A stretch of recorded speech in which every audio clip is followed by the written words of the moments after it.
Shigeru Miyamoto, I just know him as Miyamoto, himself was faxing the team saying it was a, quote, murder simulator and there was too much, quote, point-blank killing.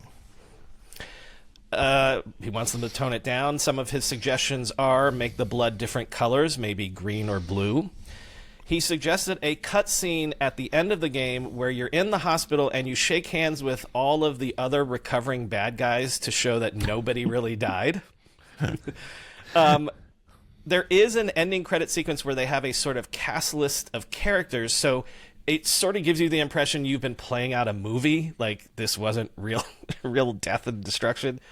But there was obvious tension where, you know, Nintendo, as you were saying, you were a Sega person because you thought Nintendo was a little too childish or safe, maybe. Well, no, I was a Sega person just because I got into it.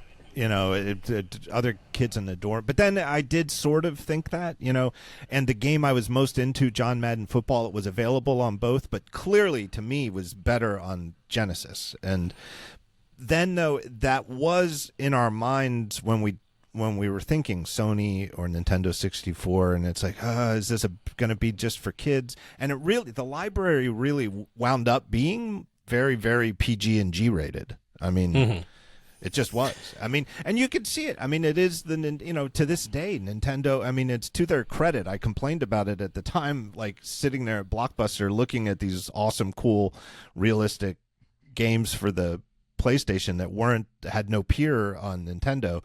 But it's obviously been to Nintendo's credit as a company to stick to their guns on that Disney level of family friendliness as a core primary aspect of the brand.